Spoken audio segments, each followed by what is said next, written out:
You love movies, we love showing them, we love showing them to a public, and that's why we have the East Hills Library Theater's Friends of the Front Row film series. Hi, I'm Bob Shultz, and I've been asked to do something I've been wanting to do for a long time, and that is asked FAQs, frequently asked questions. Things that just come up all the time, especially with people that have just discovered this program even after 20 years. So I'm going to go through a lot of those questions today and kind of just answer them for you and kind of give you some basic information. First question I usually get is, I know you from somewhere. Well, you probably do. Now, if you do trivia around town, if you've been to some of the corporate things, or if you've been to some charity events, trivia host, but you also may know me from other places as well. If you're a fan of local music, well, you've probably seen me on stage here in a bit with the St. Joseph Music Foundation. I spent a couple of years as the president of the Missouri Music Hall of Fame, where we put up the Joe Stock Music Festival, set up the 99.3 radio station, and other community events.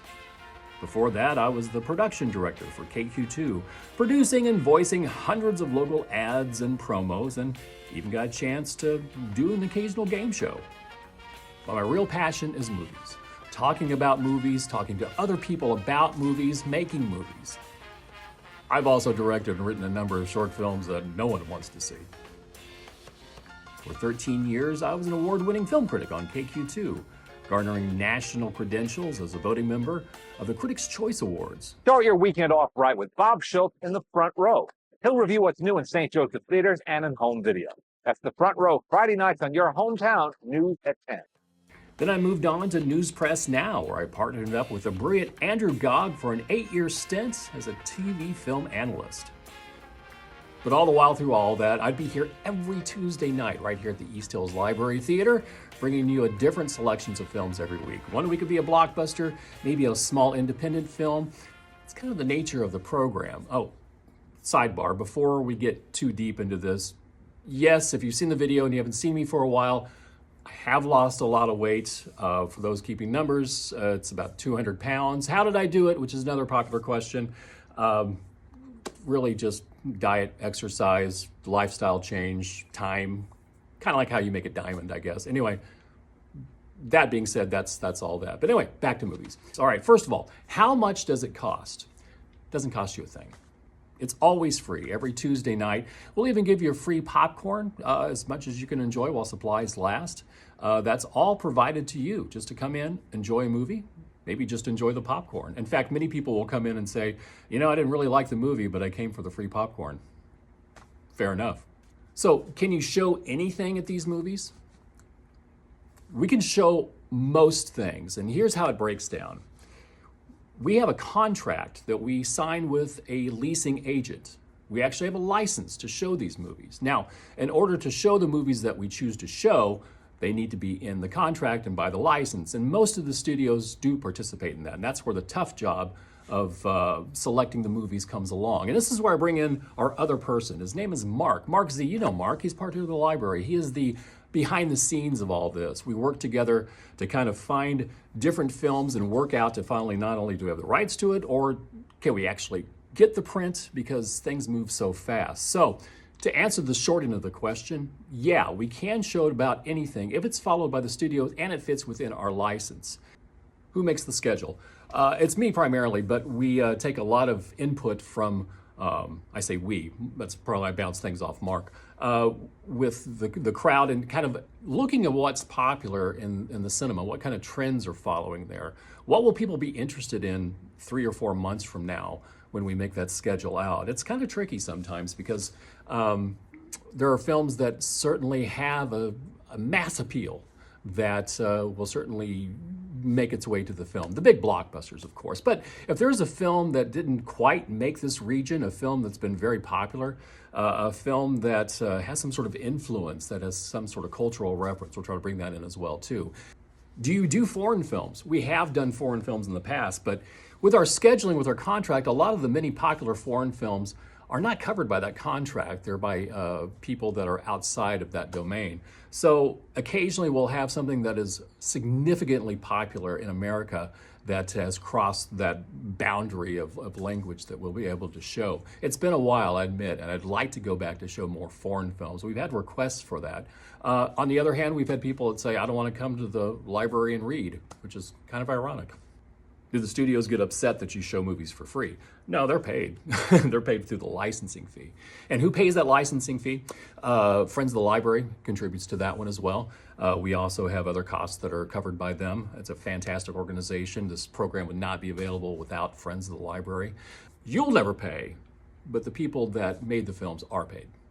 Is it truly the best popcorn in town? I say yes.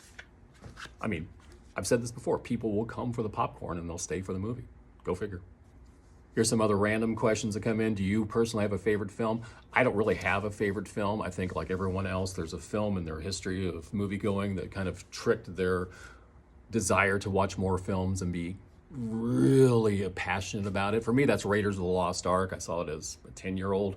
And although I do enjoy the other Indiana Jones films, Raiders has something special for me. And I watch it and I'm instantly taken away to another world of film, and it's the first time that I really made that connection. And strangely enough, when I watched Raiders of the Lost Ark in a theater, still I have that same feeling, and it doesn't matter how many times I've seen it. I will only watch it in a theater just so I can have that feeling. I won't watch it on TV or streamer or anything else, or on YouTube or clips or anything. I will only watch it in a theater. Other films have that effect on me too. Lawrence of Arabia is another one. You watch Lawrence of Arabia in a theater, boom, you're just taken back. Whew, what a great film. If a film is rated R or PG-13, are kids allowed to come? Kids are allowed to come with an adult supervision and a parental guidance. And I will tell people up front all the time exactly, this is a film that's not necessarily designed for this age. Be aware. You're free to take your popcorn and leave if you don't like it. What's the best thing about the program for me personally? It's the people. That's hands down. I get a bigger thrill watching people watch movies than the actual films themselves. Many times they're films I've seen 100 times and I could repeat the dialogue. But especially when you do like an Alfred Hitchcock Film Festival, I will spend time over in the back watching people's reaction, and I'm just transfixed by the magic of movies when people are watching a film that was made 80, 90 years ago and are being manipulated by the talent of a guy like Alfred Hitchcock, who's just kind of rolling, as he said, playing the audience like a violin. He's making him excited, he's making him scared, and then he's making him laugh, and then he's ripping the rug out from under him. And it happens every time. It's just amazing. It's just incredible to watch. Hitchcock's not the only one. Buster Keaton films are the ones that are just incredible. You could watch a Buster Keaton film and people have the same reaction they did 100 years ago. It's amazing. Movies are brilliant. Is there anything you'd like to show that you can't show? I wish we could show more silent films. We have in the past, when we were allowed through our contract. A lot of these movies get bought by other people and they're allowed for a while and then they're not. The big loss for us has been silent movies. And movies were never meant to be silent. We've shown a number of silent films in the past 20 years. We've had some Charlie Chaplin. We had a great Harold Lloyd run for a while. Buster Keaton played for a few times.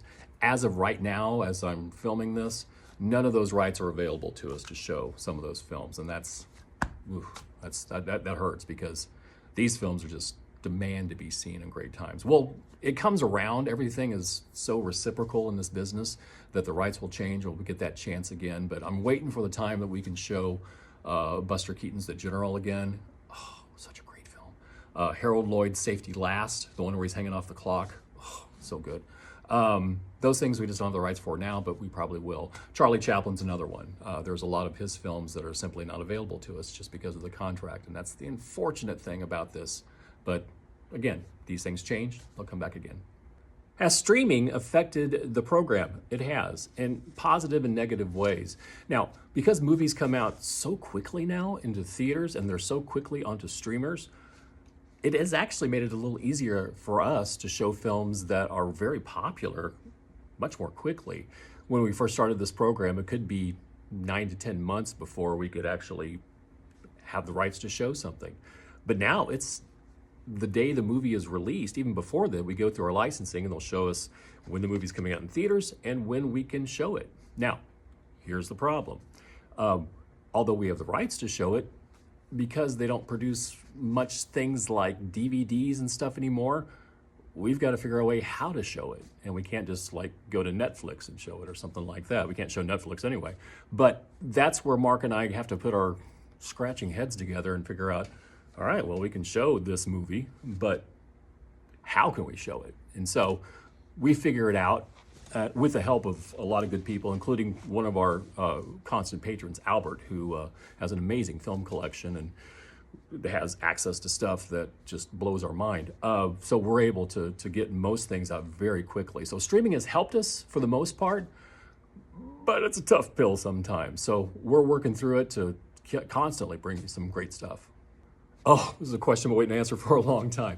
Okay, in your videos, why do you never mention the name of the movie? Well, this goes back to the licensing. Okay, let me explain this to you. This is crazy. Okay, so we have the crazy thinking about it. We have the rights to show something, and we have the permission to show it, and we've paid for it.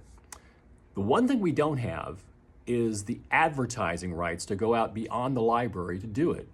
It's crazy, I know. So we can show a movie, but we can't tell people outside the library necessarily we can do it. But I can do videos talking about the movie, telling you who's in it, telling you a little bit about the plot, giving you hints to what it's about, and then telling you, hey, if you want to find out more, go to this spot to find it. So that's why if you're watching some of the videos where I'm not saying a film, here's a great example. Here's just one example.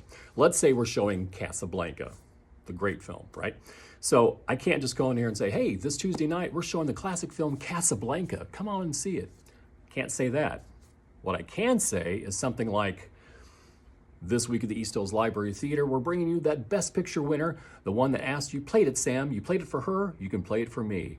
Yes, it's gonna be a great film and you'll be seeing it this week, yada, yada, yada, yada, that sort of thing. So, as you see, I'm not saying the film, but I'm giving you enough clues to know that we're showing Casablanca. I wish that we could just go up there and just tell you what film we are, because I could just expand more about it. But it's a song and dance, and it's a free movie, so we will dance because we want to give you the best films. Is there any films you show that you don't like? There's a lot of films we show that I don't get. I mean, I understand. Every film has something very positive about it. When Andrew Gogg and I were doing film critic stuff, we both agreed, and we had this great feeling that every film is the end result of hundreds of hours of work from people. There's something that people can take out of it. Plus, who are we? I mean, our personal experience, if we don't like a film, it's about us. It's not about the film itself. So there's no way for us to say what a film likes or what's good or bad about a film. We can tell you things we like about it, things that are strong about it. But anyway, that's what we did as critics. Same thing kind of applies here. There are many films we show here that I don't get. But, you know, the response is incredible. I'll give you a great example for this one. I've never understood the appeal of the film White Christmas. I don't get it. I just don't. I don't get it. But when we show it here, Bing Crosby, the dancing, the color, all that stuff, people are transfixed. It's just an incredible experience, and I love watching it, and they have a great time with it. I'm bored senseless.